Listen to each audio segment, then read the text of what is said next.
यांचे mister J आहेत private स्कूलमध्ये टीचर होते.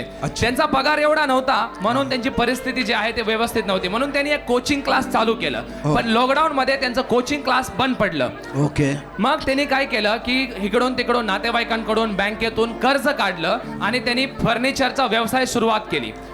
पण तो व्यवसाय पण व्यवस्थित चालला नाही आणि त्यांच्यावरती 10 लाखाचं कर्ज झालं. ते त्यांच्या जीवनाला वैतागले. आता करायचं तरी करायचं काय. ते गावाला होते तर एका भल्या माणसाने त्यांना प्रभू येशू बद्दल सांगितलं आणि म्हणलं की तुम्ही स्तोत्र संहिता 23 वाचा आणि आपल्या जीवनामध्ये घोषित करा. त्यांनी वाचलं. त्याच्यात असं लिहिलेलं आहे, परमेश्वर माझा मेंढपाळ आहे आणि मला काही उणे पडणार नाही. तर त्यांनी आणि त्यांच्या मिस्टरांनी रोज ते वचन वाचलं आणि घोषित करत राहिल्या आणि परमेश्वरानं चमत्कार करायला सुरुवात केली. त्यांना जे पहिले फर्निचरचा जो त्यांचा बिझनेस चालत नव्हता, अचानक त्यांना मोठे मोठे ऑर्डर भेटायला सुरुवात झाली. ऐका सर्वांनी. आणि त्याच्यानंतर जे 10 लाखाचं कर्ज त्यांनी घेतलं होतं ते संपूर्णपणे ते फेडू शकले. आज ते पूर्णपणे त्यांनी कर्ज फेडलेलं आहे. तर त्यांची साक्ष हितच थांबली नाही, तर एका घरामध्ये ते राहत होते जे 10 वर्षामध्ये रेंटेड हाऊस मध्ये ते राहत होते. ते घर असं होतं, पाऊस जर आला तर संपूर्ण पाणी त्यांच्या घरामध्ये येत होते. त्यांनी सांगितलं की एक दिवस तर असं झालं होतं की आम्ही दोघंही पाण्यातच झोपलो होतो. परत त्यांनी तेच वचन घोषित करत राहिले की परमेश्वर माझा मेंढपाळ आहे, मला काही उणे पडणार नाही.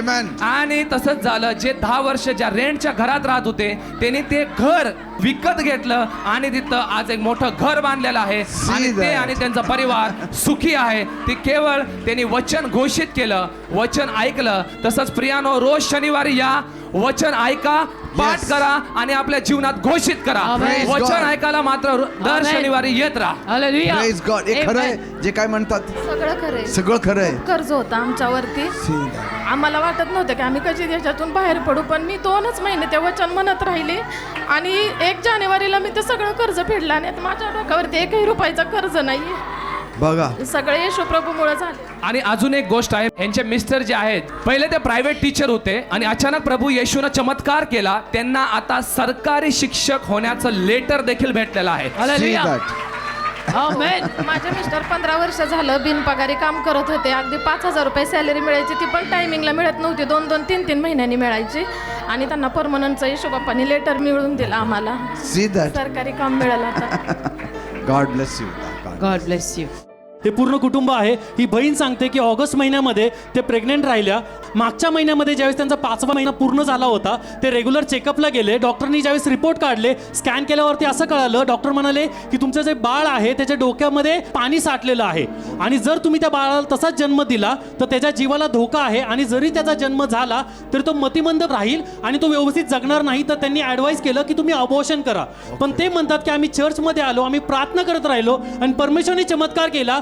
या महिन्यामध्ये पुन्हा एकदा तपासणीसाठी गेले होते, सर्व रिपोर्ट नॉर्मल आले.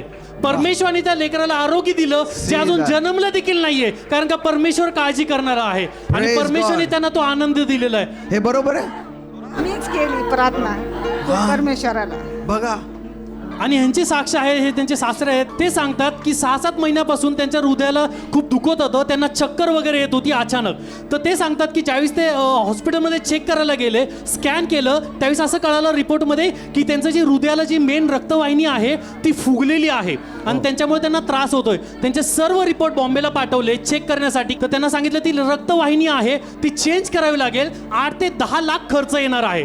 पण ते सांगतात आम्ही प्रार्थना करत राहिलो, परमेश्वराने चमत्कार केले, ते सर्व रिपोर्ट पूर्ण नॉर्मल आले आणि आज ते पूर्ण व्यवस्थित आहेत म्हणून ते सर्व गौरव प्रभू येशूच्या नावाला देत आहेत. हालेलुया.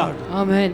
अगोदर मला सांगितलं होतं की नस तुमची पूर्ण काढून टाकावं लागेल, 8 ते 10 लाख रुपये खर्च येईल. पण आमच्या घरच्यांनी जर प्रयत्न सुरू केली ना, बघा, त्याचं फळ भेटलं आम्हाला. आमेन. नंतर आमचे रिपोर्ट सगळे normal. Praise God. Hallelujah. Praise God. God bless them. घर पण घेतलं. अरे वा, खूप छान. आमेन. Yes Lord. आपल्यामध्ये बेबीची साक्ष आहे. मागच्या वर्षी 3ऱ्या महिन्यात ज्यावेळेस त्यांनी सोनोग्राफी केली तर त्यांना सांगितलं की बाळाचं जे मेंदू आहे ते वाढत नाहीये, त्याची ग्रोथ होत नाहीये. जसं हे कळालं त्यांना, ते प्रार्थनेत होते, ते चर्चला येत होते लग्नानंतर त्यांच्या. आणि 5व्या महिन्यात ज्यावेळेस त्यांनी सोनोग्राफी केली तर थोडीशी इम्प्रूव्हमेंट झाली, पण तरी बेबी तेवढं बेटर नव्हतं. आणि डॉक्टरांनी सांगितलेलं की जर बेबीचा जन्म झाला तर काही ना काहीतरी ॲबनॉर्मॅलिटी त्याच्यात असेल आणि बेबीचं वेट होतं 2.7 kgs ज्यावेळेस बेबी झालं आणि 2-3 दिवसातच बेबीचं वेट डायरेक्ट ड्रॉप झालं 2.3 kgsला आणि ज्यावेळेस त्या बेबीची मम्मा त्याला फीड करत होती त्यावेळेस बेबी एकदम गार पडलं, त्याला फिट आलं आणि त्याला ICU मध्ये सुद्धा टाकण्यात आलं. जसं ते प्रार्थना करत होते बेबी 24 आवर्सच्या आत ICUच्या बाहेर पडलं आणि ते सर्व गौरव प्रभू येशूला Praise देतात God. त्याच्यासाठी. See the child. So pretty. Oh God. Bishop आज बेबी 5 kgsचं आहे, एकदम हेल्दी फिट आहे. Congratulations. God bless you, beta. God bless you, beta. Don't cry. God bless the child, Father.